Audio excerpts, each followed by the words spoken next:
Beleza, deixa eu ver ali o chat, já apareceu alguma mensagem ali para mim.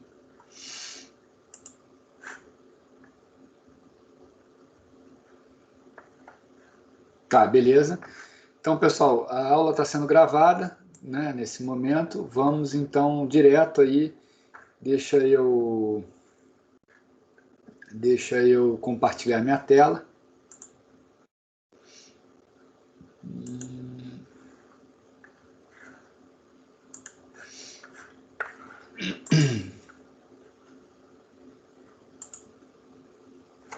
Pessoal, nesse momento, então, estou compartilhando minha tela, né? E vamos para a resolução dos exercícios da prova, né? Conforme eu havia combinado aí. Olha, a média foi bastante alta, tá? Depois a gente fala sobre ela, vocês vão ver cada questão e o número de erros e acertos aí. Então, pessoal, questão 1 aí, ó. No balanço patrimonial, o passivo e o PL representam a fonte de recursos da empresa, tá? Então, vamos colocar aqui do nosso lado aqui no whiteboard, tá? Questão 1 ali, ó. No BP, tá? O passivo e o patrimônio líquido representam fontes de recursos da empresa. Confere, né? A empresa ela pode ser representada, grosso modo, aqui do lado ativo, aqui e aqui fazer essa divisão aqui, aqui seria o passivo e aqui é o PL, certo? E aí, o passivo é capital de terceiros, né? É dívida, é recurso para financiar o ativo, tá certo? É uma fonte de recursos. E a outra fonte de recursos é capital do sócio. Então, passivo, né?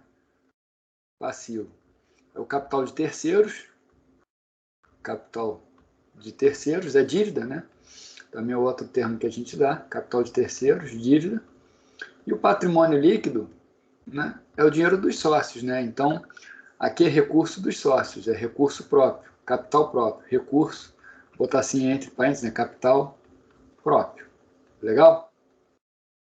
Bom, beleza. Essas duas fontes de financiamento servem para fornecer recursos para comprar o ativo, tá certo? E aí o ativo, a ideia é que ele rentabilize para poder pagar o juro da dívida, do passivo, né?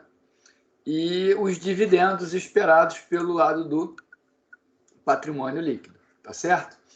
Bom, então é o seguinte, qual das opções abaixo não é uma fonte de recursos da empresa para fins de balanço? Bom, pessoal, fornecedor. Fornecedor é uma fonte de recurso? É, né? Lucros retidos é uma fonte de recurso? É, né? 8 responderam fornecedor. É uma fonte de recurso, né? Pessoal, deixa eu só responder aqui o WhatsApp, tem gente perguntando se tem aula hoje. Sim, temos. Está ocorrendo agora. Então, voltando lá, né, o que eu estava dizendo. Cadê minha tela? Está aqui. Exatamente, a Bruna matou a charada ali, né? Era só procurar uma conta do ativo, tá certo? Porque essas duas aqui financiam o ativo, né?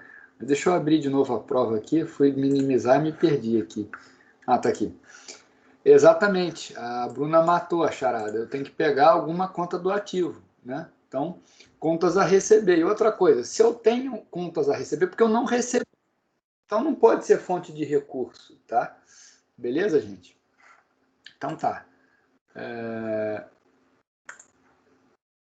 Pessoal, a Ana tá falando que não aparece para ela aqui, mas eu tô achando estranho, né? Eu entrei normalmente, estava lá a aula, né?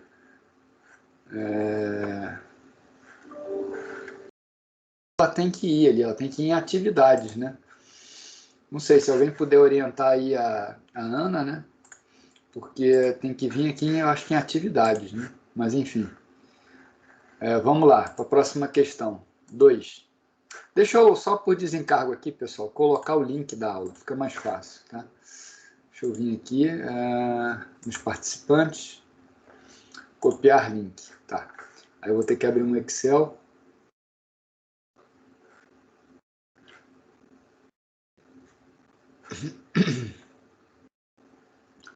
Eu vou colar aqui o link só para o pessoal poder entrar.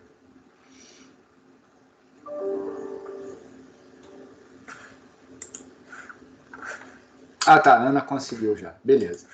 Bom, a Ana conseguiu, então vamos nessa. Voltando lá então para a prova. 2, tá? Analise, ó, essa 2, 19 pessoas acertaram, 12 botaram apenas a 2, 1 a 1 e a 3, 2 todas são falsas e 2 todas são verdadeiras. Então vamos lá. O capital circulante líquido é calculado pela razão entre o ativo circulante e o passivo circulante. Pessoal, não é a razão, é a diferença, né? Então deixa eu colocar aqui questão 2.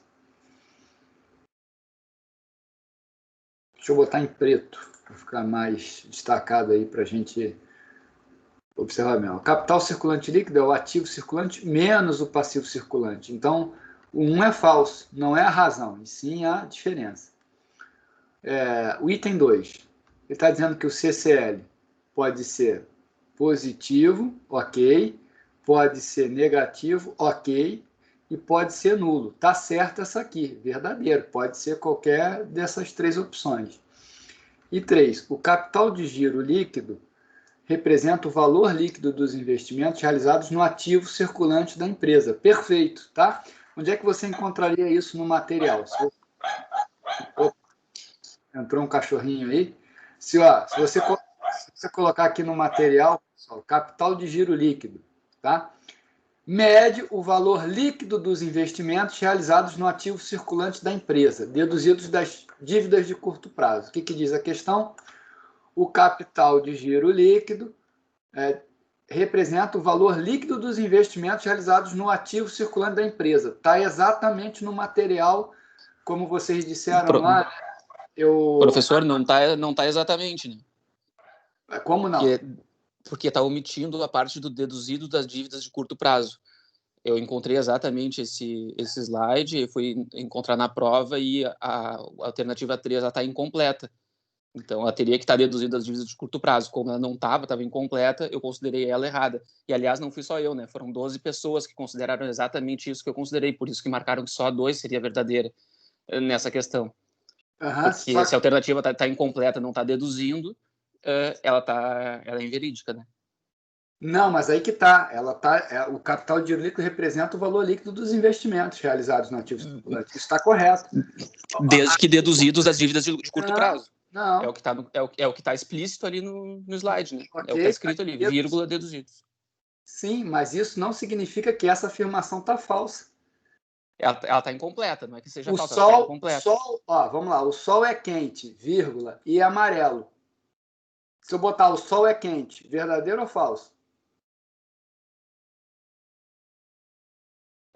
Normalmente em concurso público e nesse tipo de questão objetiva, quando ela está incompleta, é considerado que, enfim, ela não é verídica, né? Porque o CGL ele é o resultante do ativo deduzidas as dívidas, né? Ele não é o valor líquido dos investimentos apenas. Ele é o valor líquido deduzido as dívidas. Mas aí que está, ele não está dizendo apenas. Ele representa o valor líquido dos investimentos. Ele não está dizendo apenas. Não, mas não está dizendo o que está sendo deduzido, né? Não, é porque assim... ficou dúbio, professor, só para deixar claro que ficou dúbio. Entendi, foram 12 pessoas que marcaram porque realmente não está e a gente sempre fica na dúvida. Marco de acordo com como está no material, porque é muito fácil. Normalmente a gente faz isso e aí depois na prova vem, não, mas está incompleto, vocês tinham que ter considerado o que está no material, olha aqui, está explícito, né? Não. E aí fica entre a cruz e a espada, porque a questão é objetiva.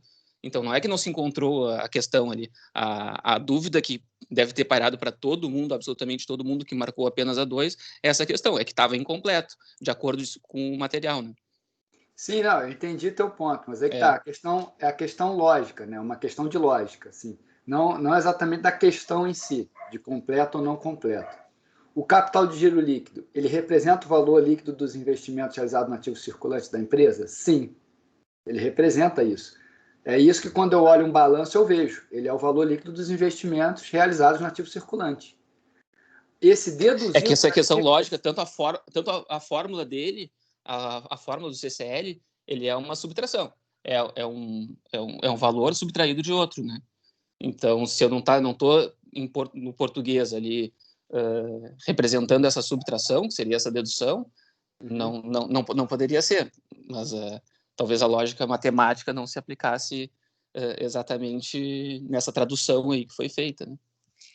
Não é que assim, vocês querem encaixar exatamente a fórmula. Eu estou indo pela questão lógica, do ponto de vista de conceito. O que representa o capital de giro líquido, entendeu? Esse é o O ponto. capital de giro líquido, ele não é só o valor dos investimentos, é o valor dos investimentos deduzidos de alguma coisa, né? É o valor líquido dos investimentos, e quando tu fala líquido, tu está representando alguma dedução. Sim, mas qual dedução, né? Perfeito, esse é o ponto. Sim, mas qual dedução? A questão é essa, eu poderia deduzir qualquer coisa, então, que estaria certo. Então, o enunciado... Mas assim, não se deduz banana. Assim, não se deduz banana de laranja, né? Então, na verdade, eu posso deduzir do valor líquido de investimento qualquer coisa, balanço patrimonial, posso deduzir o lucro, posso deduzir o que eu quiser, né? E que não seria o capital circulante líquido. Ele só vai ser o capital circulante líquido se eu deduzir as dívidas de curto prazo. Se eu deduzir de longo prazo, por exemplo, já não vai ser. Né? Já torna inverídico. Então, a premissa maior é essa de trazer o capital circulante líquido como abrangente, que é o valor líquido. Se eu não especificar que ele é valor líquido das dívidas de curto prazo, eu estou sendo incompleto, estou omitindo uma parte, estou permitindo que o interlocutor deduza que eu posso deduzir, então, as dívidas de longo prazo, tá certo? Não, já não está certo, né? Mas, enfim... Não, eu entendi. Ficou claro o meu ponto. Se fosse uma questão de concurso, estaria anulado, muito provavelmente. Só para não tá. Aí que tá. Vamos lá. Não tá. Essa é uma questão de concurso, inclusive, que não foi anulada. Ela foi do BNDES, eu tenho todas as questões. Tá? As que eu coloco não são anuladas, não foram anuladas. Esse é o ponto, tá?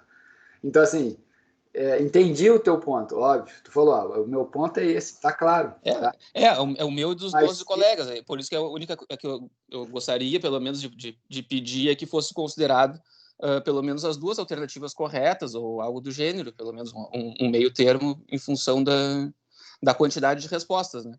Tá quase meio a meio ali. Veja bem, 12 pessoas não interpretaram dessa forma. Não, eu vou avaliar, sim. Pode deixar que eu vou avaliar, tá? Não vou desconsiderar, não, tá? Mas eu quero que vocês entendam, assim, no sentido de que ela é verdadeira, tá? Mas isso não invalida eu avaliar e não tomar decisão. Hoje, se fosse perguntar para mim qual é a tua decisão, é mais para aceitar o teu argumento do que para não aceitar, tá? Só a questão ela tá certa. Isso que é o ponto. Não é também, digo assim, enfiar a goela abaixo que eu estou dizendo. Pensa pela lógica, entendeu? Mas eu estou mais para aceitar do que para recusar. Porque é o seguinte, aqui a gente não está fazendo prova para concurso, né? E está querendo entender a disciplina. Então, assim, o conceito vocês entenderam, que é o que para mim interessa. Então, o teu ponto 12 botaram ali porque foram nisso aqui, ó, deduzido. Ok, vocês viram ali, entenderam a fórmula, tá? Então, assim, por esse ponto, o objetivo foi alcançado, tá? Então, hoje eu estou mais para aceitar do que para recusar, tá certo? Assim, concordo contigo. Mas a questão ela é verdadeira, entendeu? Esse é o ponto, assim. Forem fazer prova, assim, para valer, ela não vai ser anulada, porque pensem no sol, essa questão que eu falei no sol. Eu até citei algumas aulas que eu fiz aqui, alguns exercícios, eu citei esse tipo de ponto. Mas, de novo, eu não vou... É muito chato para graduação, pô, o professor fez isso, né, e tal. Então, assim, 90% de chance de eu considerar, tá? Sem problema quanto a isso.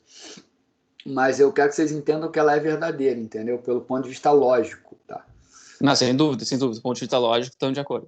Mas pode deixar que eu vou avaliar assim, muito provavelmente 90% mesmo de chance de eu considerar aí, tá? Aí iria para 19 mais 12, iria para quase 90% de acerto aqui, ó. A primeira foi 75%, essa aqui iria para os 90%. Ok, beleza. Depois eu altero lá, vejo quem errou e tal, e acerto aí. Vamos lá, 3. Essa 3 aqui, 81% acertou, né? Qual dos prazos abaixo não compõe o ciclo financeiro de uma empresa? Vamos ver aqui, ó. Essa aqui achei bem tranquila também, estava mais direta no trabalho. Quem não compõe o ciclo financeiro, se você for olhar aqui na setinha que eu olhei, quem não compõe é o prazo médio de pagamento fornecedor, direto aí, ó. 29 acertaram, tá? Todas as outras vão fazer parte do ciclo operacional, tá? Ou do ciclo financeiro, tá? Mas quem explicitamente, a única que não faz parte aqui do ciclo financeiro é o prazo médio de pagamento fornecedor, está aqui no material. Tá bom, pessoal? Isso aí, bastante gente acertou aí. 4. Analise as afirmações abaixo. Essa aí muita gente errou, pode ser também por questão de interpretação. Vamos ver. Para calcular o giro do estoque, basta saber o prazo médio de estoque da empresa e o prazo, anual ou mensal. Tá certo, né? Para eu saber o giro do estoque, ó, se eu for ver aqui, então vamos procurar aqui, ó, giro do estoque, né? O giro do estoque, basta saber o PME, prazo médio de estoque, né? Então tem um exercício aqui feito para período de estoque, e você tem que saber se é mensal ou anual. Beleza, tá certo, tá? O prazo médio de pagamento fornecedor possui relação com o ciclo operacional de uma empresa. Vamos ver? O prazo médio de pagamento fornecedor, tá ele aqui, possui relação com o ciclo operacional de uma empresa. Tá certo, ó, o ciclo operacional é o ciclo financeiro mais o pagamento, mais o prazo médio de pagamento fornecedor. Então tá certo essa daí, verdadeiro, tá? E por fim ali, o PMC, prazo médio de contas a receber, reflete o prazo para recebimento dos valores referente às vendas efetuadas. Está certo. É o prazo médio para contas a receber, né? Que está aonde aqui, ó? Está aqui, ó. Recebimento das vendas. Tá certo? Então, todas são verdade. Então, daria aí essa aqui, né? Todas são verdade. Muita gente ali, 10 foram na 2 e na 3. Então, consideraram que a 1 está errada. Para calcular o giro do estoque, basta saber o prazo médio de estoque da empresa e o prazo. Bom, quem marcou aí consegue dizer o porquê, qual é a interpretação, porque vocês podem estar vendo alguma coisa que eu não vi, né? Igual a 2 ali, né? Pô, desculpa aí quem falou, quem argumentou e tudo, não apareceu para mim o nome aqui, né? Eu, na verdade, não vi o nome. Fui eu, professor. Beleza, Daniel. Então, pessoal, aí na 4, se alguém quiser comentar da 1 aí, né, que marcou errado aí.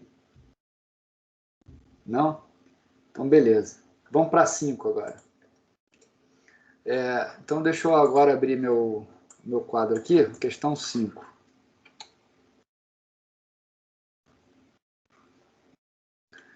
Uma carteira de investimentos se compõe de 2 ativos. Então, eu tenho o ativo A e o ativo B. Então, o ativo A e o ativo B tem um retorno A, retorno B, e um desvio A e um desvio B. Vamos ver quais são os valores, né?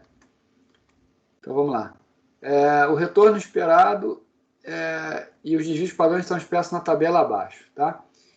E, pior que aqui para mim... Deixa eu pegar aqui, pessoal, só para ver a tabelinha, tá? Porque para mim a tabelinha não está aparecendo aqui. E para vocês não apareceu também não? Na prova? Apareceu assim, é? Alguém pode me dizer aí? Quando eu dei um review na prova... Peraí, deixa eu ver uma coisa aqui.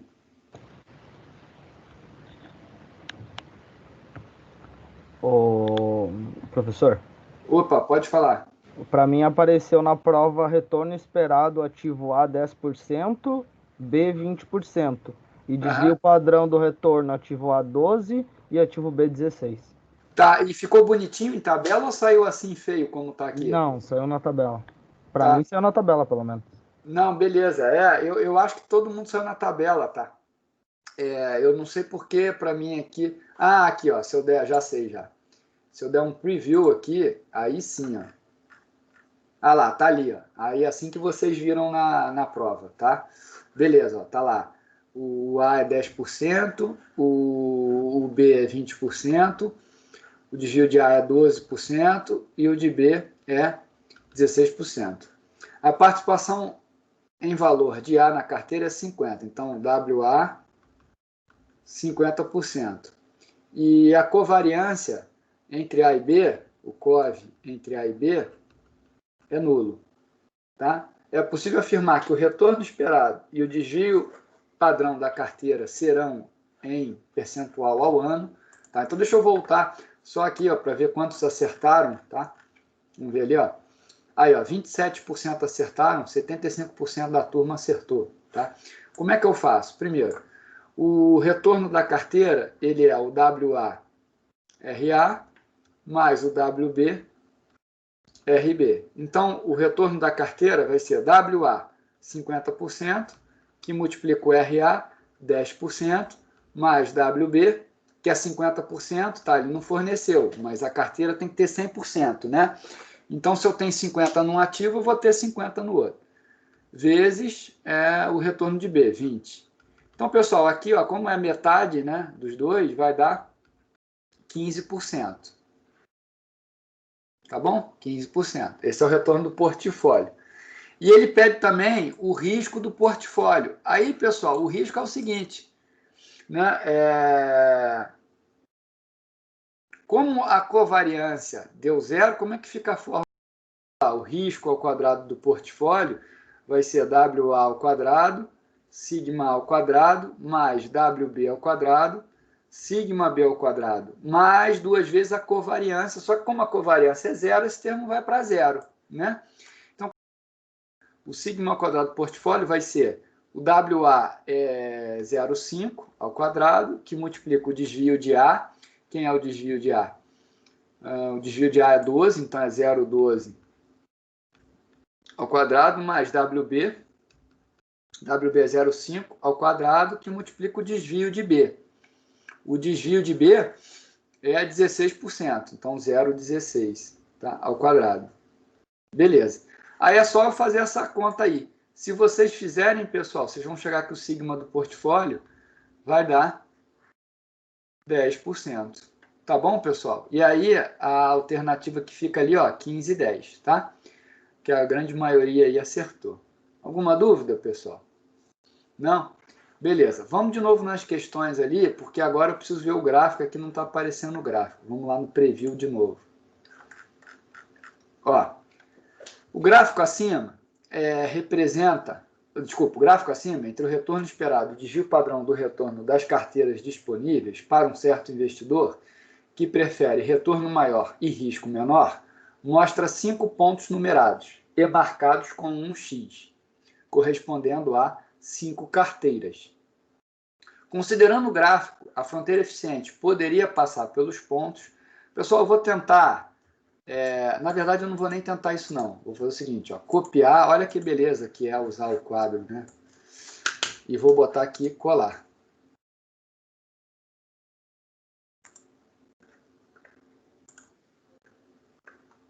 Aí.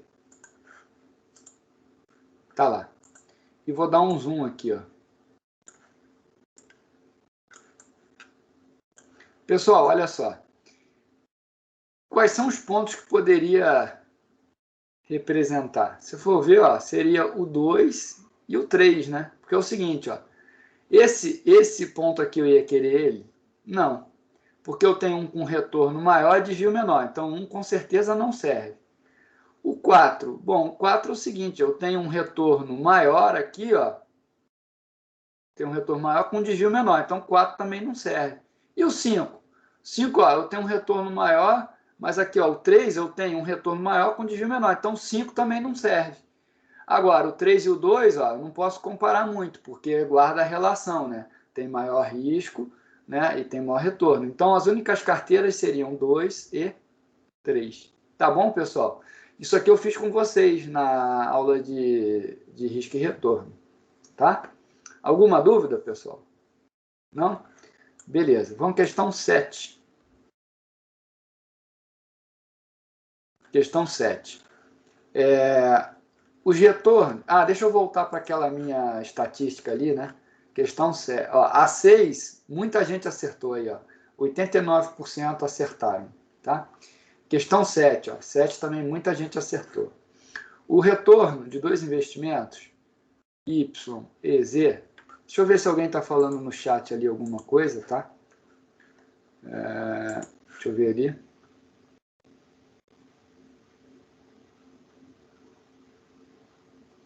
Tá, beleza. Eu caí nessa... Tá, beleza. Pessoal, assim, essa questão aí que o Daniel levantou, eu já vou bater o martelo, tá? Ela tá... Quem marcou a outra opção ali, eu vou considerar também, tá? Então já estou abrindo aí, porque não era o meu objetivo fazer ratoeira, entendeu? Igual a Natasha comentou ali, tá? Mas saibam vocês que num concurso ela estaria certa, tá? Que é essa questão do sol que eu comentei. Mas eu vou, para quem marcou ali aquela, eu vou considerar também. Vamos lá, 7. Os retornos de dois investimentos, Y e Z, são negativamente correlacionados em termos estatísticos. Quando um apresenta um resultado melhor que a média, o outro tende a ter um resultado pior que a média, e vice-versa. Uma carteira de investimentos composta meio a meio, em termos de valor investido, de Y e Z, necessariamente terá... Bom, aí eu tenho que ver lá a prova completa, né? Então, vamos lá.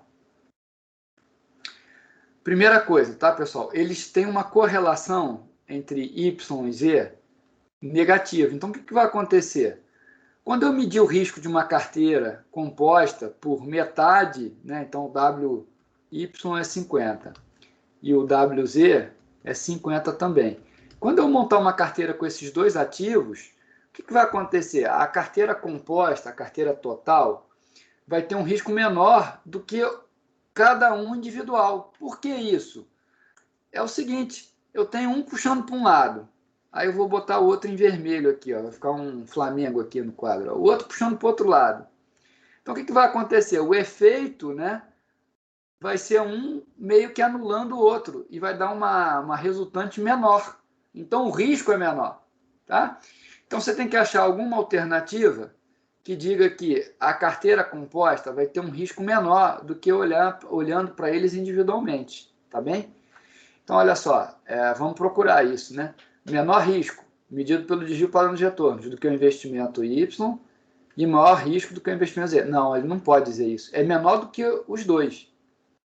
Desvio padrão de retornos bem elevado, nada a ver essa, né? Desvio padrão de retornos nulo, também não é essa. Ele não disse que é correlação menos 1, ele disse que é menor que 0, tá? Mas não que é menos 1. A próxima ali, ó.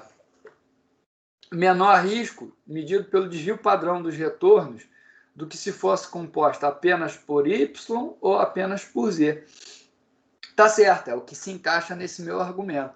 É a letra D aqui. Tá? E retorno médio nulo também não tem nada a ver, né? Porque eu nem dei o retorno deles, então você nem poderia dizer retorno nulo. Tá bom, pessoal? Então, a 7, aí, olha aí, muita gente acertou, né? Percentual aqui não está aparecendo, mas 86% acertou aí, tá bom? Então é essa aqui, tá? 8. Vamos lá, questão 8. Questão 8, ó, 97% do pessoal acertou. Questão 8, vou botar agora em azul. Uma ação preferencial de determinada empresa promete pagar ao seu titular dividendos futuros periodicamente. Se algum desses pagamentos não for feito... Bom, pessoal, olha só, a ação preferencial, ela tem, como o nome está dizendo, ela tem preferência de pagamento de dividendos, tá? Se o pagamento não for feito, o cara que tem a ação ordinária vai ficar bloqueado até pagar o do preferencial. Então, a única alternativa que corresponde a essa questão é essa aqui, ó. Alguém marcou aí, a empresa será considerada inadimplente. Não, inadimplente é risco de crédito, não tem nada a ver com relação com o credor, tá?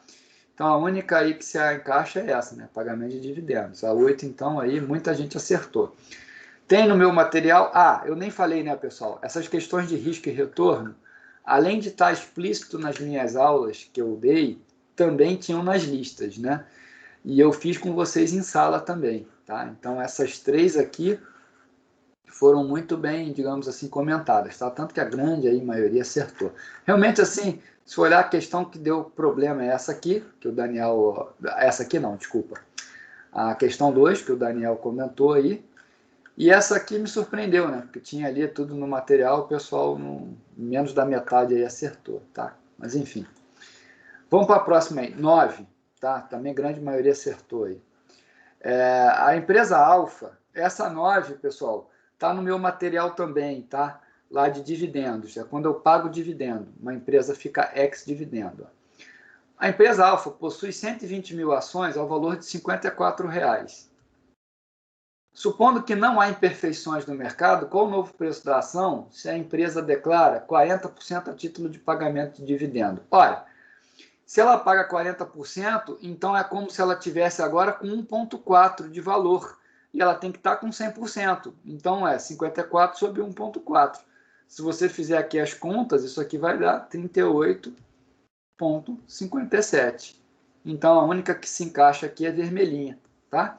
Simples assim, ó, questão fácil e direta. Né? Eu quero saber qual é o preço da ação depois que pagou dividendo. Olha, se agora ela está valendo 40% mais o som do dividendo, eu tenho que tirar desse preço. Então é dividir por 1,4. Uma questão de regra de 3 aí. Tá bom? Questão Professor, 10. só uma pergunta em relação a essa 9. Uhum. Quando ela declara dividendos, não é percentual do lucro?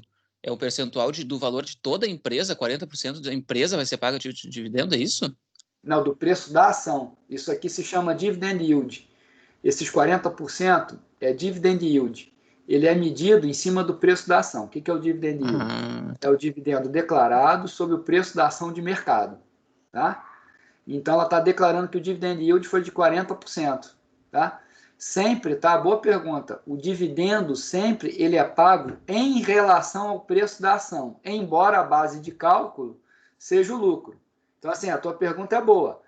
É o lucro que determina o pagamento do dividendo, sem dúvida. Mas o dividend yield, esse percentual aqui, ele é calculado em cima do preço da ação.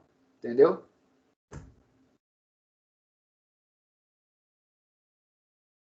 Foi, Daniel?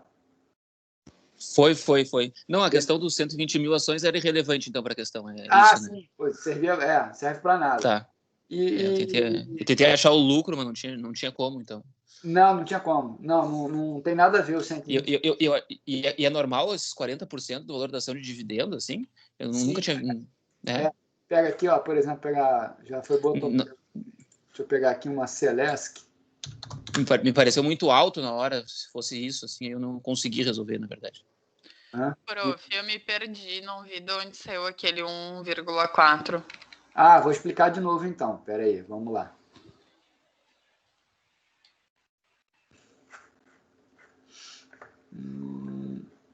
Free float. Eu só estou procurando aqui uma ação, só para responder o Daniel aí, lucro por ação, total de dividendos, dividend yield, tá? Opa! Dividend yield aqui. O Daniel? Tô aqui. Tá aí, né? Ó, pega aqui, por exemplo, tá? O da Celeste, ó, tá dando 9 nesse trimestre aqui, tá? Isso aqui tá trimestre, tá? Ele não anualizou isso aqui, pelo gráfico que tá aqui.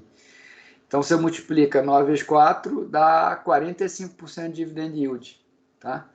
No ano, que é aqui a base da questão, né?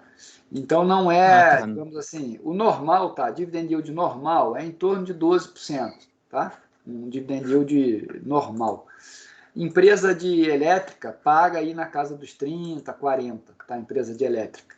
Porque o fluxo de caixa é estável, ela se permite distribuir muito dividendo, porque já sabe o consumo das pessoas. Então, essas empresas não provisionam tanto no balanço patrimonial, acabam distribuindo muito dividendo. Tá?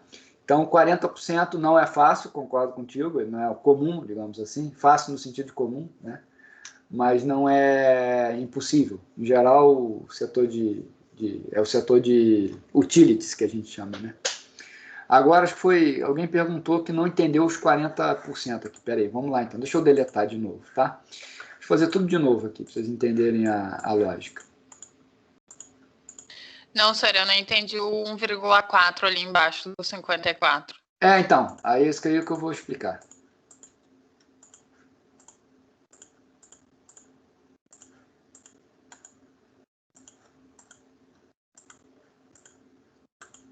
Beleza.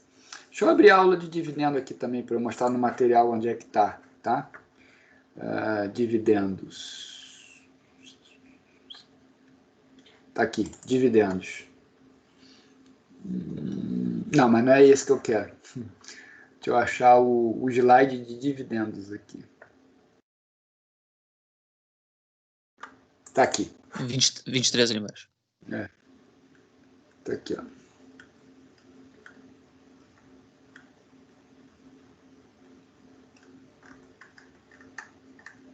Tá aqui. Pessoal, o comportamento esperado da ação na DataX, tá? Então aqui, ó, por exemplo, em menos 1, o preço da ação é 10, aí em 0 ela falou que pagou 1, tá? Então eu vou ter que tirar esse 1 do preço, vai para 9, tá? Então era 10, pagou 1, o preço seguinte é 9. Qual o preço da ação? O preço é 10, tá? Só que o 1 é pago para o acionista, vai para a conta dele. E o 9 é o que passa a valer. Mas contabilmente, nada mudou. Era 10 e continua sendo 10. Só que esse 1 sai do preço, vai para 9. Tá bom esse conceito? Beleza. E aí aqui como é que funciona? Vamos botar aqui agora no quadro aqui, ó. A ação vinha 54. Aí o que eu disse ali, ó? Bom, pagou, declarou 40% a título de pagamento de dividendo. Então eu vou pagar 40% aqui em dividendo.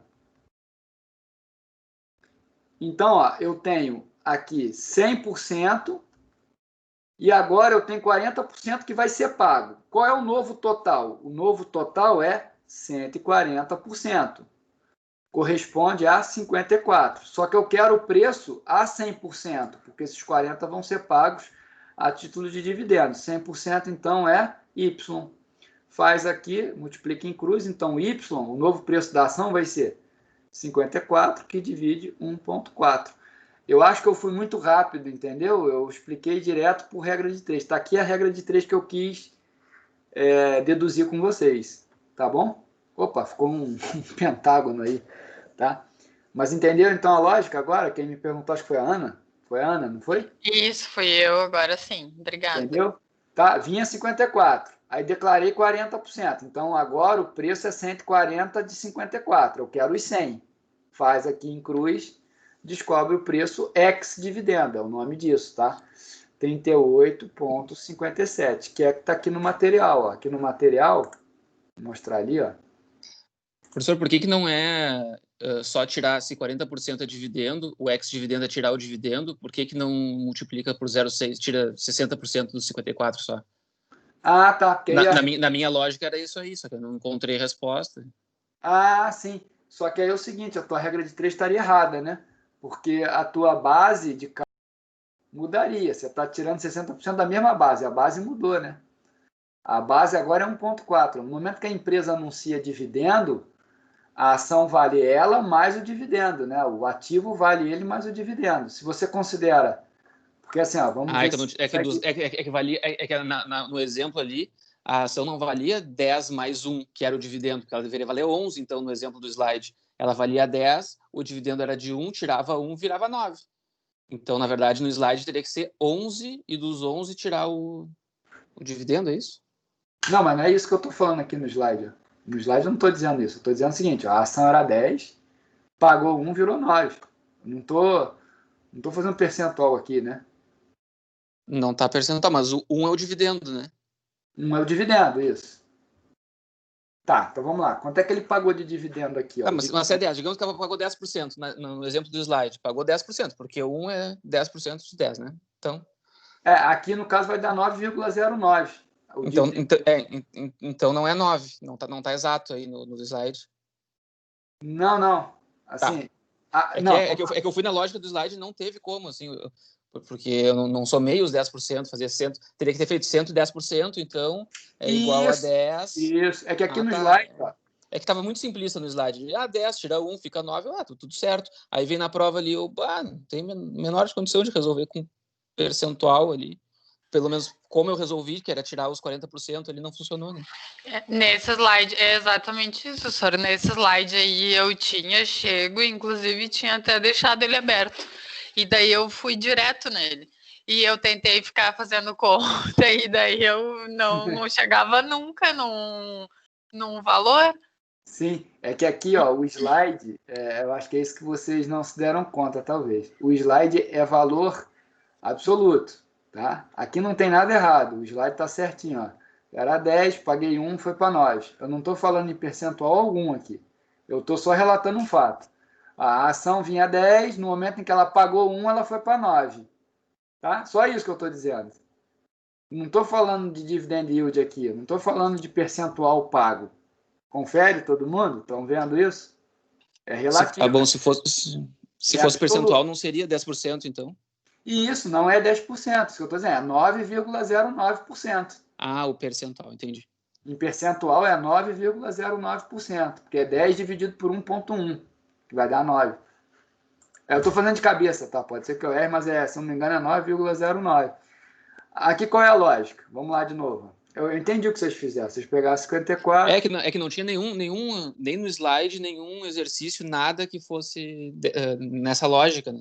Na nossa lógica, inclusive no áudio, aquele no grupo ali, foi assim, 10, tira 1, vira 9, tá, bem simples, né? E aí, na lógica da regra de 3, não... Sori, e assim, ó, é desgramado, né? Porque nem dando um Google tu acha nada parecido com isso. Eu tentei achar alguma outra coisa que fosse parecida na internet e eu não achei absolutamente nada. Foi a mesma coisa que aconteceu ali naquela última questão, que depois eu fui fazer, depois que eu vi o resultado, eu só dividi uma coisa pela outra e deu o resultado, eu queria só morrer, né?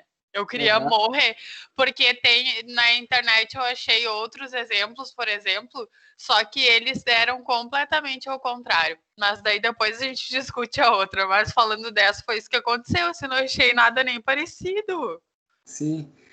Mas assim, sinceramente, assim, tá, uma questão assim, vamos lá, primeiro assim, 58% acertou, acho até um número baixo para minha expectativa. Por quê? É uma questão conceitual. Para mim, assim, eu não vejo nem pegadinha, não tem pegadinha nela, né? Bom, se o preço da ação declara 40% a título de pagamento de dividendo, então ela vale 1,4. Assim, eu acho que é tão direta, tá, que eu não sei nem explicar onde é que vocês escorregaram, entendeu? Eu entendo que vocês escorregaram. Não, tá perfeita, a questão é conceitual mesmo, é que esse conceito de que ela valeria um percentual acima ali, quando declarado o dividendo, não teve exatamente na aula, né, e não tinha no material, acho que é mais por isso mesmo que a gente não conseguiu chegar. Não, beleza, entendi. Por esse argumento, realmente, no dia da aula eu não falei em percentual, falei em absoluto mesmo. Pelo amor de Deus, põe ela do mesmo jeito na recuperação, pelo menos. Não, mas é a Ana que está falando aí? Sim. Ô, Ana, quanto é que você tirou? 4, senhor. 4! Tá, mas tem salvação. E o Daniel, tirou quanto? 7. Aí tá bom também. A média até nem falei para vocês, tá? A média foi 7,4, tá? Uma média boa. Mas, tô abaixo da média. Um pouquinho abaixo. Mas, Ai, nem chora, eu dormi assim, ó, agarrada com Não, mas não, eu não estou preocupado em, sinceramente, assim, todo mundo que ficar ali um pouquinho abaixo, eu vou no final ali, claro, fazendo as atividades ali, fazendo a prova ali final, vai conseguir passar, não fiquem preocupados com isso não, tá? Mas, enfim, essa é a lógica, tá? Quero que vocês entendam a lógica, entendi o argumento de vocês, tá? É que assim, ó, já adianto, nem sempre, claro, eu tento fazer a prova ali bem parecida com as aulas, né? Mas pode ser que uma questão ou outra eu não reproduzo igualmente, né? Que eu acho que foi o caso da 2. O caso da 2 não foi nem isso, o caso da 2 foi realmente, digamos assim, essa questão de ratoeira que vocês falaram, né? Ai, nem sei o que aconteceu, Sora. Aquela que eram todas verdadeiras, eu coloquei como todas falsas, porque eu não consegui achar ligação em nada. A 3 eu entendo mesmo que faltou ali, podia confundir. O resto tá direto, assim, sabe? O CCL é um menos o outro, sabe? O CCL pode ser negativo, positivo ou nulo. Não, mas essa eu acertei. Não foi essa do verdadeiro ou falso, foi a outra lá de baixo que eu coloquei, que eram todas falsas e eram todas verdadeiras. Ah, sim. E tu viu, eu mostrei ele no material, né? Sim. Tá, mas essa aqui realmente eu concordo, não tem no material, teria que raciocinar. Só que é o seguinte, ó, até em minha defesa, se vocês fizessem aí isso que o Daniel falou, se eu não me engano, não tem resposta, entendeu? Então, assim, tu ia suspeitar, não, tem alguma coisa aí para fazer Vamos lá, 54 vezes... Não, a resposta dava 32 alguma coisa, por isso que eu marquei ali, eu acho que 3208, que eu e mais 11, na verdade, porque a gente fez a mesma coisa. Ó, 32.4, não tem, entendeu? Aí eu acho que ele fala assim, pô, não tem? A gente foi, vamos no mais perto ali, 3208 tá valendo. Essa é a lógica. Achei que vocês fossem assim, não tem, eu vou investigar um pouco mais, entendeu? Mas... Não ia ter 11 chutado ali. Não, mas beleza. E, pessoal, a 10 também, ó, quase 70% acertou, um bom número, tá? A 10 foi a Emília. A Emília tá aí, não tá? Até a Emília pediu desculpa para todo mundo depois. Perdão de novo. Não, mas Emília, pô, essa questão, aqui até eu vou dizer, vocês têm que saber isso aí porque é prática, né? Tanto a 9 quanto a 10 até não são questões teóricas, né? São questões mais práticas. Ó. Questão 10, tá? Olha só. A empresa Alfa possui 68 mil ações, que não serve para nada isso aqui também, tá? A negociava o valor de 63 e anunciou um split, ou seja, lembra lá, ó, tá, vou botar aqui, ó, implit. Implit é quando uma ação, por exemplo, vale 1, aí eu quero que ela valha 10, tá? Então, o que eu faço? Eu agrego 10 ações. E o split, tá? O split, ou o split, olha como é que eu estou escrevendo, cruzes. Split é assim. Split é quando eu diminuo, tá? O preço. Diminuo o seguinte, ó, a Magalu, como aconteceu agora com a Magazine Luiza, valia 100. O que eles fizeram? Ó, quem tem uma ação, agora vai ter 4 ações de 25. Vai ter 4 de 25. Então, você divide por 4. Então, o que ele está dizendo aqui? Ó? Anunciou um split, ou seja, vai diminuir o preço na razão 5 para 4. Ou seja, pessoal, 4/5 é a fração, né? Olha lá, 5, para quem tem 5, vai ter 4 agora. Tá bom? Olha lá, o cara, razão 4 para 5. Então, tinha 5, vou passar a ter 4. Então, qual é a relação? 4/5 do preço de 63. Se você fizer aí as contas, vai dar 50 com 40. Também, na minha ótica, é uma questão também bem fácil. Tá? Pode falar. Justamente ali, acho que tu acabou de falar, tu tinha 5 e passa a ter 4, mas daí isso seria um split, não seria? Tipo, eu entendo que no exemplo é um split, que tu tinha 4 ações e tu vai passar a ter 5. Quem tinha 4 agora tem 5. Mas lendo a questão, quando eu leio, tipo, razão 5 para 4, dá para mim, o meu entendimento é que na verdade teve um split. Quem tem 5 agora tem 4. Não, isso faria o preço da ação subir, né? Split.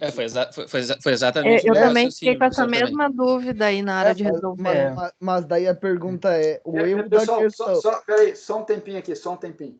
Eu estou dando aula, já te ajudo lá, vai lá. Eu estou dando aula, Henrique, eu já vou lá. Pessoal, desculpa, eu tive invasão aqui do escritório. Depois tu vê. Voltando aí. Vamos lá, eu peguei mais ou menos o que vocês disseram. Deixa eu dar a minha versão aqui primeiro. A questão fala, split. Split, você tem que diminuir o preço. Primeira coisa, tá? Conceito de split. Sim. Mas, professor, é sobre o preço que é a operação de split, que ela opera, ou é sobre o quantitativo de ações? Porque os exemplos na aula, em todos os exemplos que eu achei na internet, pelo menos, era sobre a quantidade de ações. E claro que ia ter uma repercussão no preço, se tu diminuir ou aumentar a quantidade de ações. Mas aqui no exercício ele está fazendo um split sobre o valor da ação. Está aplicando o percentual, a razão, diretamente sobre o valor da ação. Não está na lógica da quantidade de ações, né? Que assim, é o que você acabou de dizer, uma coisa está ligada com a outra. Para vocês não errarem nunca, tá? Nunca. Acho que vocês pensarem assim, vocês nunca vão errar. Split é quando a ação individual está muito cara, tá R$1.000, R$1.500. Aí a empresa, para ganhar liquidez, vocês podem lá assistir a aula nesse ponto. Eu falei exatamente esse termo lá na aula e dei o exemplo da Magalu, tá? E não foi só eu acho que alguém ali durante a aula falou, professor, teve a Magalu. E eu citei o caso de Implit como da Oi, tá? Mas vamos lá, split, a ação ela vai diminuir de preço, porque meu objetivo é aumentar a liquidez. Então eu vou dividir, né? Eu vou pegar uma ação ali que eu tenho, como é que eu faço para diminuir o preço de uma ação?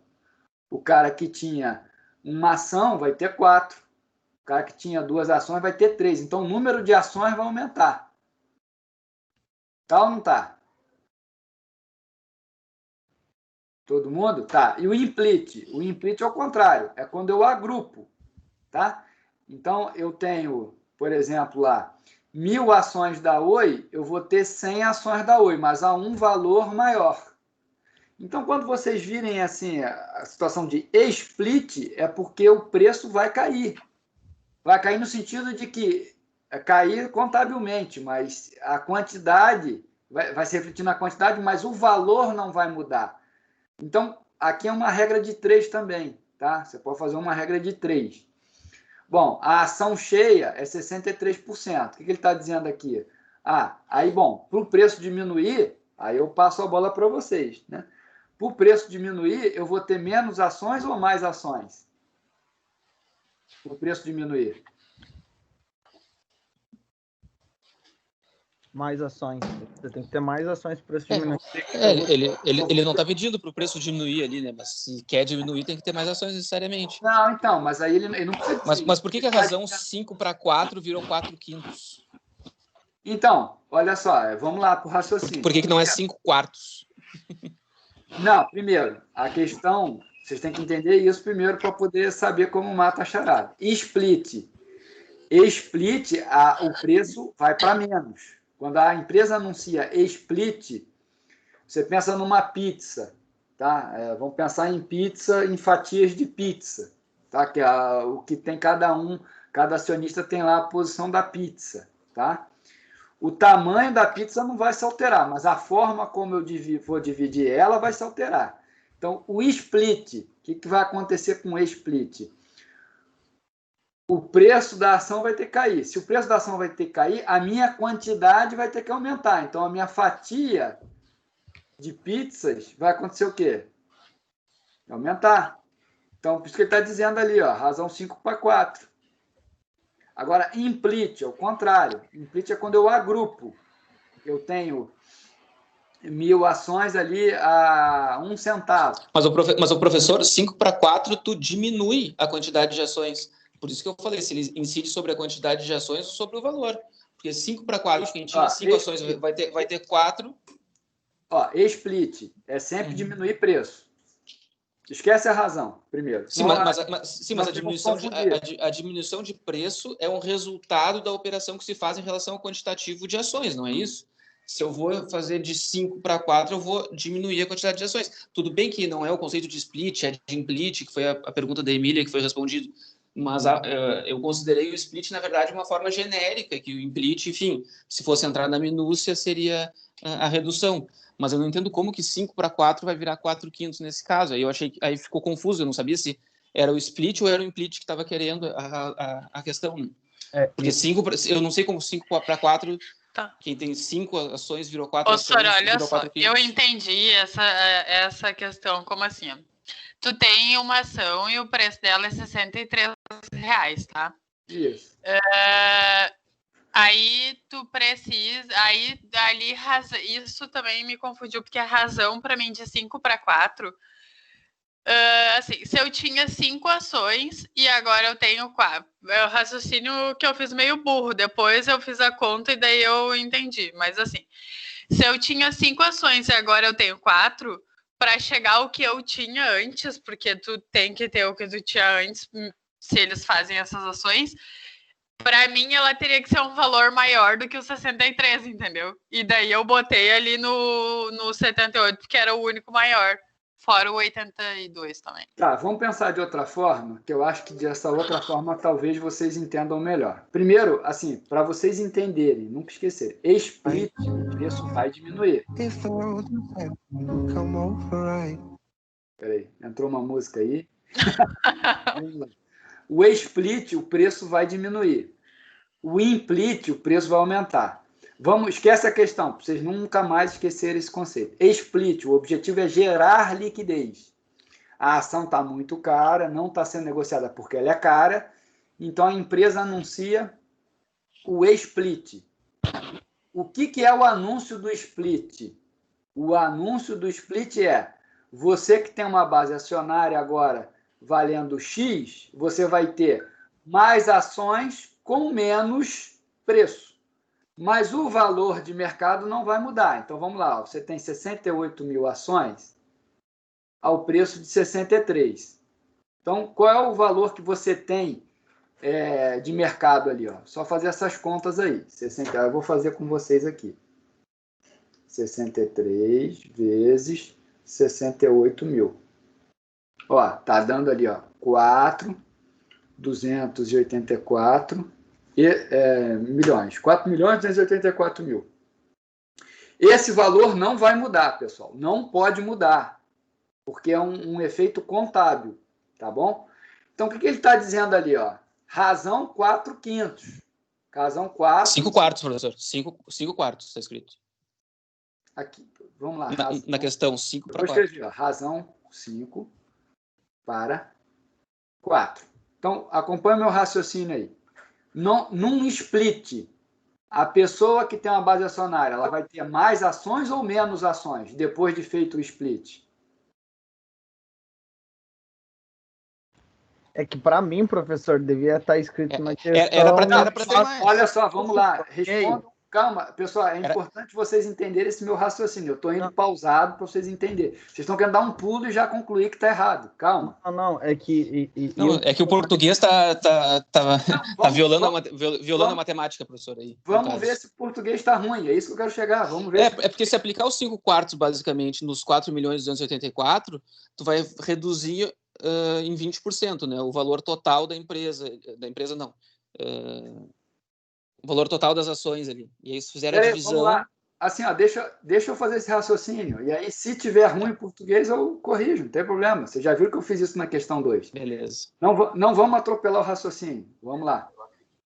Eu escrevi aqui, ó, razão 5 para 4. A minha pergunta é bem direta. Split, a pessoa que tem ações vai ter menos ou mais em quantidade? Pelo conceito, tem que ter mais. Tem que ter mais. Tem que ter mais. Pelo conceito, tem que ter mais. Então, o que vai acontecer? Para cada 4 ações que ele tem, vai virar 5. Tá ou não tá? Ele tem 4, ele tem 4 ações. Agora ele vai virar 5 ações. Tá ou não tá?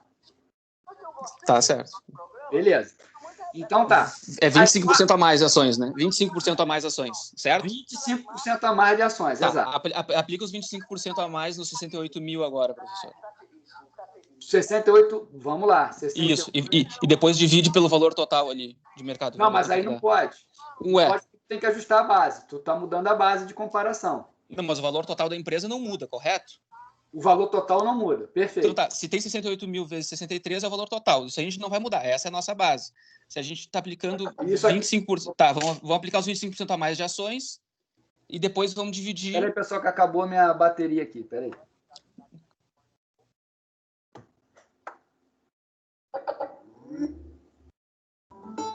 Pronto, voltou, beleza. Alô? Estão me escutando? Tá, tô escutando vocês também, vamos lá. Então, eu vou ter quantas ações? Eu vou ter... Alô? Tô ouvindo. Tá ouvindo, então. Então, para cada 4 ações, vai virar 5, certo? Eu tenho 4 ações, vão virar 5. Todo mundo está concordando comigo? Sim. Sim? Então tá. Então, se eu tenho 4, vão ser 5, a nova quantidade nova vai ser 68 mil vezes... aí eu divido 4 e multiplico 5. Divido 4 e multiplico 5. Então, vai dar... Deixa eu fazer aqui as contas. 68 mil. Dá a mesma coisa. Não. Eu peguei os 63, na verdade, multipliquei, dividi... Ó, a nova quantidade é 85 mil. Ai, tá bom? Oi? Certo? Então, 85 mil vezes o preço P da ação agora, tem que dar 4.284.000. Tá bom? Então, o preço P vai ser 4.284 sobre 85 mil. Deixa eu fazer as contas aqui. Cortou esses zeros com esses zeros. Então, 4,284, que divide 85, vai dar...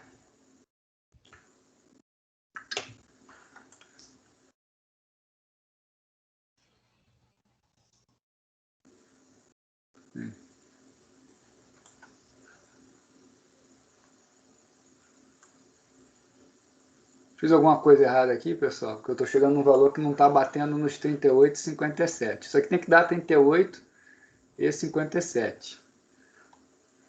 Onde é que eu estou errando aqui? Não, professor, isso tem que dar 50 com 40. 38 com 57 é outra questão. Desculpa, eu estou olhando a questão de cima. Por isso que eu estou falando, eu estou errando. Dá 50 com 40, que é exatamente o item aqui certo. Tá claro agora? Então, assim como a questão ela é clara, esse é o ponto, né? Eu ainda não vi, assim, eu confesso até que a interpretação de vocês eu não estou conseguindo entender direito, entendeu? Sim, que a interpretação foi de 5 para 4 mesmo. Exatamente. De quem tinha 5 ações vai ter 4 ações agora, e dá uma redução de 20%. A gente aplicou a redução de 20% ali no total, e aí aumentou o valor da ação e deu 78,75 exatamente. Tanto que é uma das alternativas porque deu exatamente esse valor. Exatamente. A gente não considerou um split, a gente considerou um implit porque dizia de 5 para 4. E a questão do implit ela foi lateral nas aulas porque foi uma pergunta de Emília ali e tal, mas não tinha, tanto que nem tinha no material. Eu considerei o split divisão genericamente, né, das ações, se para mais ou para menos. Eu não entrei nesse mérito aí, eu considerei que era quem tinha 5 ações vai ter 4 agora. Tá, agora, assim, vocês sabem que eu sempre tento ser justo, sempre. Primeira coisa aí, Daniel, que eu te pergunto, você primeiro olhou a aula que a Emília falou, do implit e do split, eu expliquei? Esse é o primeiro ponto. Olhei. E depois tu olhou o capítulo de dividendos do livro que ele faz essa conta? Sim. Ah, então tá. Não, então, assim, o livro o livro explica exatamente o que é implit e o que é split. Não, a questão conceitual estava perfeita em relação à diminuição ou aumento. A questão é quando ele falou na razão de 5 para 4, para mim ficou claro que era de 5 ações para 4 ações. Foi só esse raciocínio que foi feito. E não foi só eu, né? Foi outros 10 ali junto, porque o valor deu exato, né? Deu exato. Mas nesse caso... Eu não me apeguei à questão conceitual porque era uma questão de cálculo, enfim. Não, mas essa aí eu não considero que o português está ruim também não, tá? Porque a razão é 5 para 4. Tá certo, anunciou split na razão 5 para 4. Split, como a gente acabou de ver, né? A razão vai sempre o quê? Do menor para o maior. Ou do maior para o menor, depende de como você está falando. O split é do maior para o menor, razão 5 para 4. Tá correto. Mas, enfim... É que, na minha cabeça, a razão é de 4 para 5. Tipo, para estar correto o enunciado... Razão 4 para 5 é implit. Não é split. É que, professor, até se o senhor... quando eu estava estudando para a prova, eu fui dar uma pesquisada no Google, assim, e eu vi alguns blogs falando exatamente isso. Um split do número maior para o menor. Por exemplo, de 1 para 2. O split, assim, de 1 para 2. E o implit de 2 para 1. Então, quer dizer, o split ele estaria aumentando o número de ações sem alterar o valor de mercado. E o implit teria reduzindo. E sempre que no caso desses blogs eles traziam, por exemplo, o número de ações aumentando, ou seja, de 1 para 2. Nesse caso, de 4 para 5. Mas assim, a razão é 5 para 4, tá certo. Split, razão 5 para 4. Pegar o anúncio da empresa, ela sempre fala, split é na razão 10 para 1. Né? Não tem... A Magazine Luiza anunciou isso, ela dividiu em 4, ela anunciou lá, 4 para 1. Né? Então, dividiu por 1/4. Era 100 e virou 25. Então, assim, o anúncio é feito dessa forma como está escrito aqui, entendeu? Mas ainda assim, ó, eu acho que, na verdade, até... Cara, split aumenta o preço. Desculpa, split diminui o preço. Implit aumenta preço. Então, eu não... outro argumento ainda, ó, 70% do pessoal acertou, né? Então, assim, eu considero um número muito elevado, né? Perto da média da prova. Então, assim, não teve, digamos assim, problemas de interpretação. Se fosse uma coisa igual a de cima lá, né, que deu 6,5, a de cima foi horrível aqui. Essa aqui realmente deu confusão. Agora a de baixo não, né? Tá? Então essa aqui, ó, eu vou manter aí, tá? Essa aqui eu não mudo porque para mim tá bem claro, não tem pegadinha, não tem nada, né? Tá clara aí a questão. Tá? E aí, pessoal, deixa eu mostrar para vocês o resultado global. Tá, assim, ó, o resultado global tá aqui, tá? A gente teve uma média, como eu falei para vocês, né, de 72,8, tá? Uma média muito boa. Eu não vou abrir aqui o Excel, porque vai aparecer o nome de vocês, tá? Eu não quero expor ninguém aqui, tá certo? Mas 72,8, considero uma média muito boa. Eu vou ajustar, tá? Só para vocês entenderem aqui, eu vou ajustar essa média para ir para 85, tá? Por que eu faço isso? Porque para poder dar aquele conceito A, o B, o C, né? E o D ali vai ter recuperação para a galera conseguir recuperar aí, tá? Não quero tentar aí ver ninguém com D, tá? Mas essa é a lógica, tá, pessoal? Bom, assim, de tudo que vocês falaram, o que eu diria então, tá? Até pegando aí as discussões que a gente teve agora. A 10 foi uma questão que gerou problema, digamos assim, para alguns. A 9 também, alguma coisa de problema. A 8 não, a 7 não, a 6 não, a 5 não. A 4 também não. A 3 também não. A 2 sim, mas aí eu vou considerar, então em tese não. A 1 também não. Então eu diria assim, prova, vamos supor, o que fugiu da aula? Pegando aí. Bom, o professor não falou claramente duas questões, né?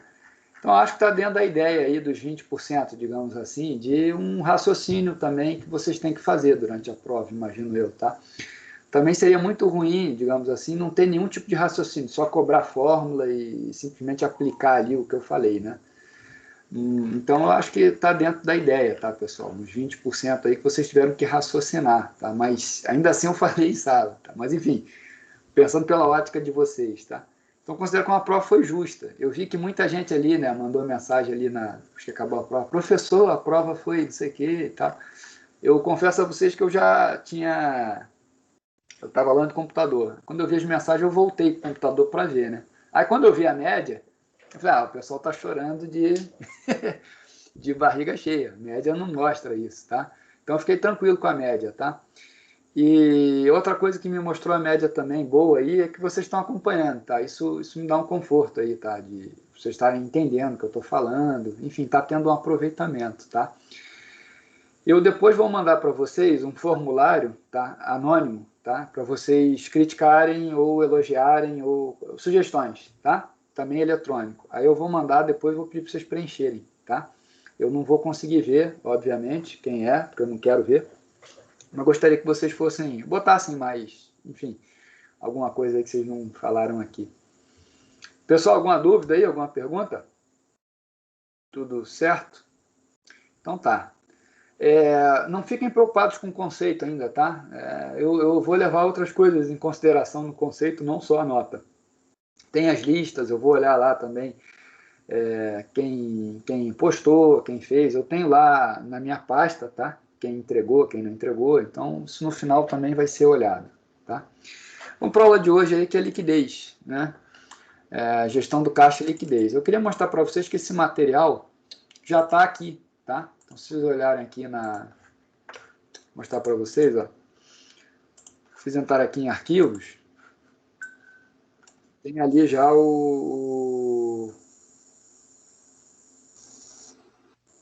já tem ali o material, tá aqui, ó. Gestão de caixa e liquidez 1, 2 e 3, tá? Coloquei há 2 horas atrás. Pessoal, deixa eu ver só que alguém mandou uma mensagem para mim aqui no WhatsApp. Mas mandou fora ali no grupo, tá? Deixa eu só entender aqui. Eu não sei quem está falando comigo aqui, que está aparecendo o número, tá? Mas quem quiser aí abrir, tá? Depois eu leio ali, tá? Mas se quiser abrir aqui, fica melhor. Senão eu leio depois da aula ali para não perder tempo, tá? Mas vamos lá. Pessoal, então vamos para a parte de caixa e liquidez, tá? Que é o seguinte.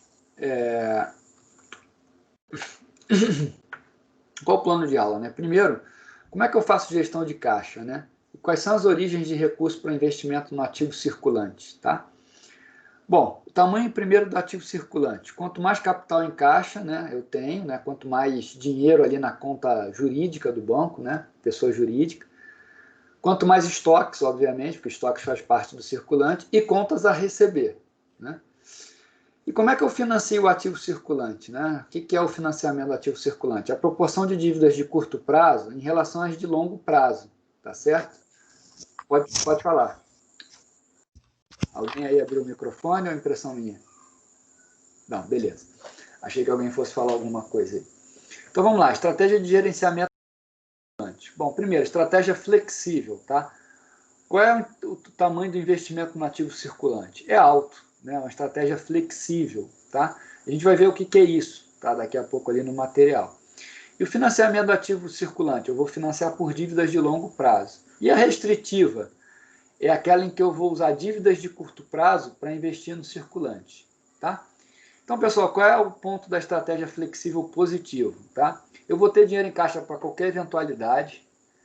Estoque abundante, né? Você viu que o estoque alto é uma fonte de financiamento para o circulante. Então, o estoque abundante, né, ele minimiza a chance de falta de produto, tá certo? Isso é um ponto flexível. Pessoal, deixa eu só vou dar um minutinho, tá? Só vou ver aqui meu filho está gritando ali, já volto, só um segundinho aqui.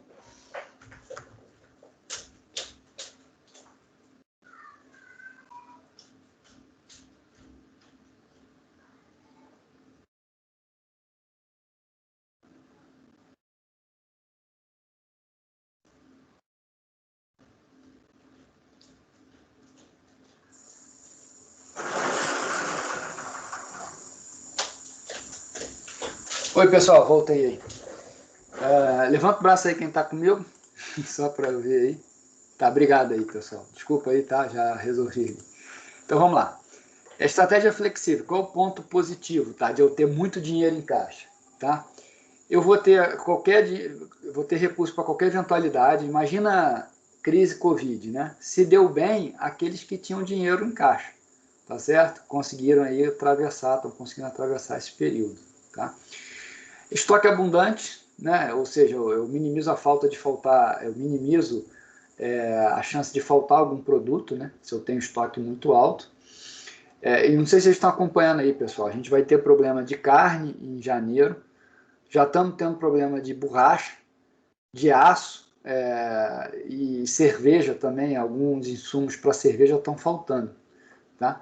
E um insumo para fazer cerveja, né? A bebida em si. E está tendo problema de alumínio, então vai ter problema de latão, né? Latão de cerveja vai dar problema, né? De falta de... Enfim, falta de estoque mesmo, tá?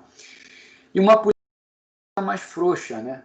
Significa mais vendas. O que significa isso? Bom, eu vou vender lá o meu estoque com 15 vezes, né? Eu vou parcelar em 15 vezes, tá certo? Eu vou ter uma política de crédito mais frouxa. Qual o ponto negativo de fazer isso?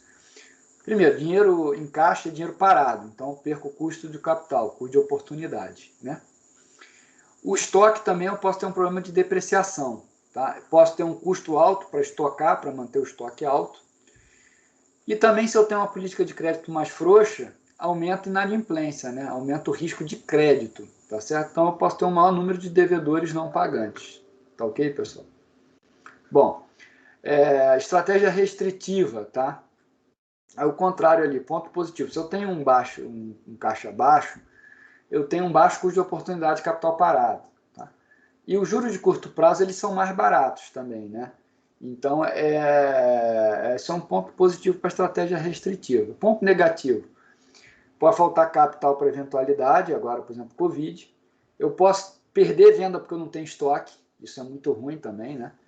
E eu posso ter também uma política de crédito mais restritiva, né? Diminuindo o valor de vendas. Então, se eu não concedo prazo para o meu cliente, se eu não dou desconto, ou seja, se ela é mais restritiva, eu corro o risco de diminuir o valor de vendas, né? Então, eu tenho que achar um ponto, né, digamos assim, ótimo, entre ter caixa baixo e ter caixa alto, porque as duas hipóteses, né, tem vantagem e desvantagem. Será que existe aí um ponto ótimo? Né? Essa é a questão, tá? Então, a gente pode procurar na literatura alguma estratégia para achar esse ponto ótimo, né? Qual o ponto de equilíbrio, né? Entre manter caixa ou não manter caixa, né? Porque a gente viu, se eu mantiver muito caixa, eu estou perdendo rentabilidade, né? Agora, se eu deixo o caixa muito baixo, eu posso ter o custo de faltar, não conseguir entregar. Então, qual é o meio do caminho aí, né? Então, vamos ver se a gente chega em algum modelo para achar o meio do caminho. Vamos lá. Aumento dos custos de carregamento. Primeiro, né? Quando eu estou com caixa muito alto, eu tenho o aumento no custo de oportunidade, eu tenho aumento no custo de estocagem e tenho aumento na produção de inadimplentes. Mas também eu diminuo o custo de falta, né? Porque se eu estou com um estoque alto, diminui o custo de falta, tá? Bom, então o que vai acontecer ali? Primeiro, eu tenho os custos de falta, que eles caem à medida que vai, obviamente, né, que o valor investido circulante aumenta, tá certo? Se eu tenho o valor investido circulante alto, né, vai caindo o custo de falta, tá? Eu tenho um custo de carregamento, quanto mais caixa eu tenho, mais esse custo, né, ele é proporcional à taxa de juros, então ele é uma linha reta, e a soma desses dois custos é o custo total. O que seria o ótimo? Seria o custo mínimo, tá? Seria esse ponto aqui, tá? Seria o ponto melhor possível, tá certo? Seria o melhor ponto possível ali. Tá legal, pessoal? Bom, então, dito isso, vamos para o próximo slide aqui. O que seria a política flexível, tá? Política flexível, o ponto ótimo ele fica mais à direita. Por quê? Porque o custo de falta, né, ele quase não existe. Então, é mais lá para a direita. Tá? Por quê? Porque se eu tenho uma política flexível, não vai faltar. Então, o ponto ótimo é mais para cá. Agora, quando eu tenho uma política restritiva, onde é que é o ponto ótimo? É mais à esquerda, tá certo? Por quê? Porque o custo de faltar é mais alto, tá vendo? Então, ele é mais à esquerda, tá? Então, pessoal, vamos deduzir algumas considerações aí da política de ativo circulante, né? O efeito da taxa de juros. Primeiro, aumenta o custo de carregamento do ativo circulante. Não é o caso hoje, né? Hoje as empresas têm muito incentivo para ter um caixa alto, porque o nível de juros está muito baixo, tá? E no nível específico da empresa, né? A dinâmica do mercado onde ela está situada, né? O custo de faltar, tá certo? Então, qual é a lição aqui? O custo de carregamento ele é semelhante para cada empresa, evidente, que é o custo do juro. Agora, o custo de falta ele vai mudar caso a caso, tá certo? Imagina o seguinte, né? Aconteceu isso durante a pandemia, incrível. As concessionárias ali deixaram de vender carro em abril e maio, né? Foi para zero. No momento que elas abriram ali, as concessionárias passaram a vender carro. Algumas ficaram sem estoque, e para entregar carro só em 40 dias. Essas daí devem ter perdido, devem não, eu li sobre isso e fizeram esse estudo, né? Alguns migraram de marca, porque o cara falou assim, não vou ficar esperando 40 dias, porque eu não consigo alugar. Não sei se alguém já passou por isso, você tenta alugar carro hoje, né? É uma coisa incrível.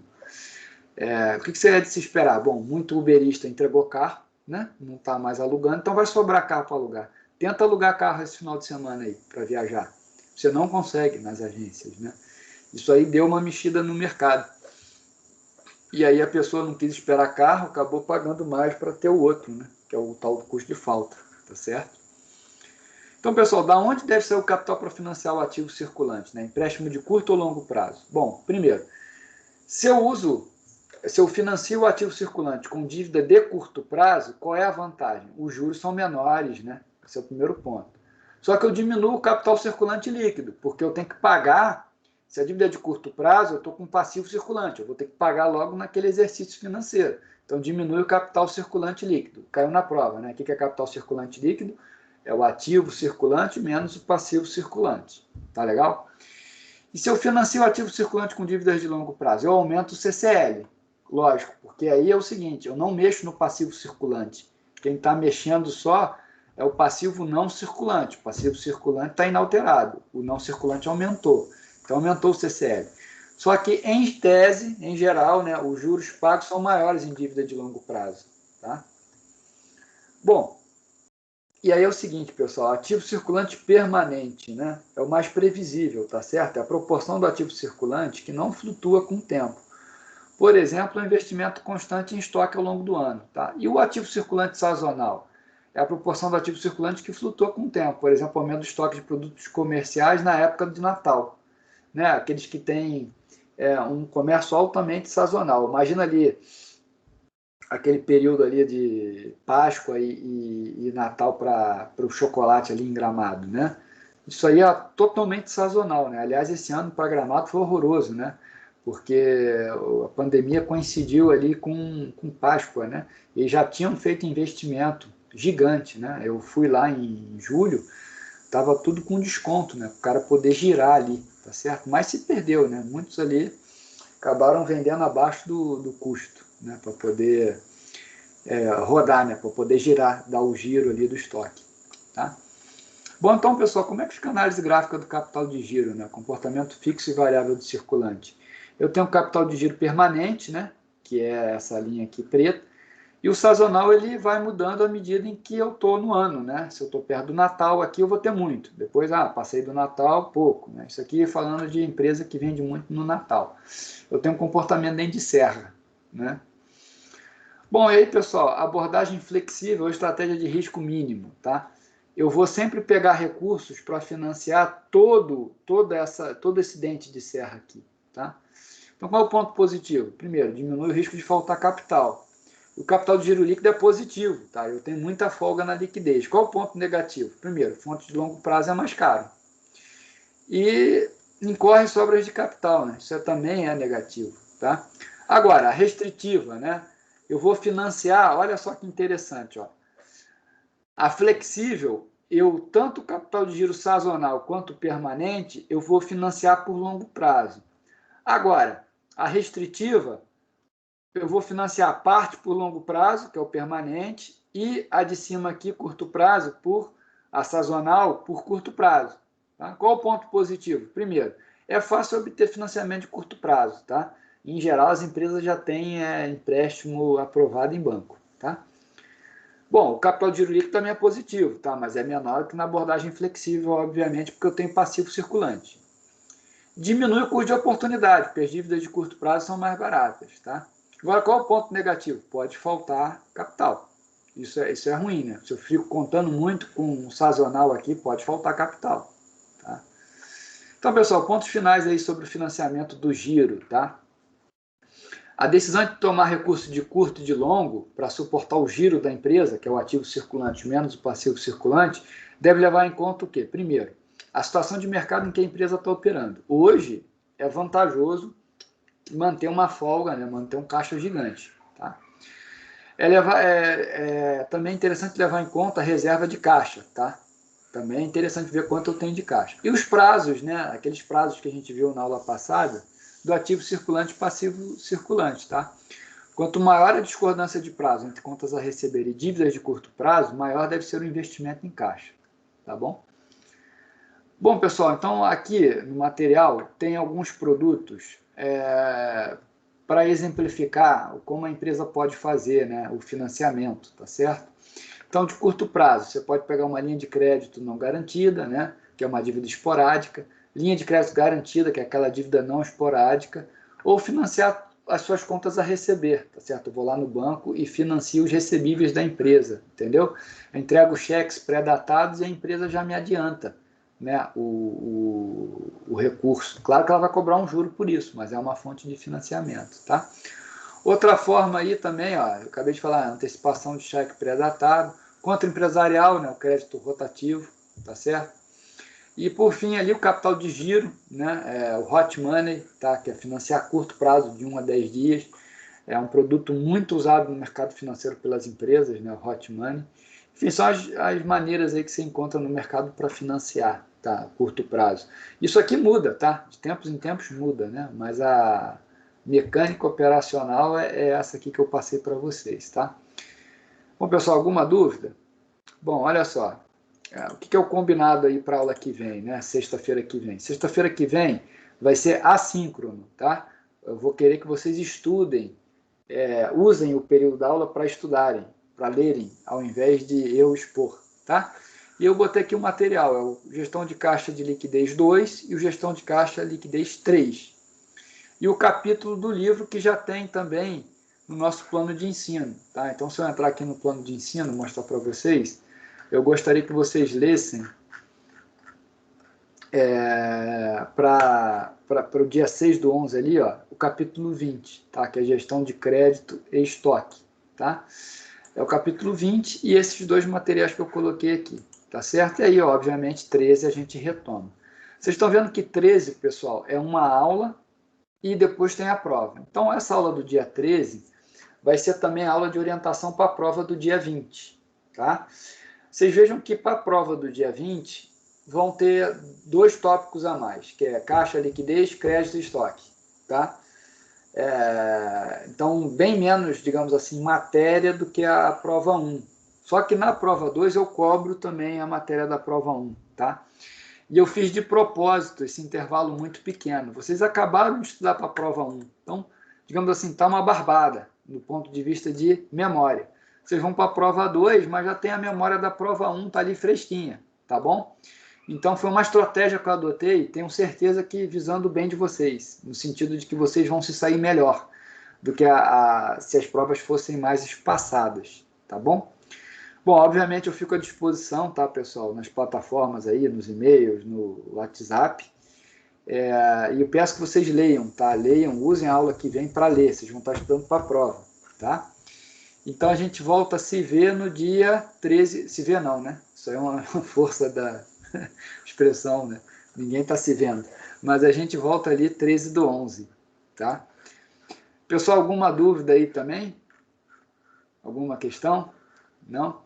Bom, pessoal, desejo aí então boa sexta, bom feriado para todos também, né? Bom descanso aí para quem for descansar, né? E até então daí a 2 semanas. Obrigado aí, boa noite.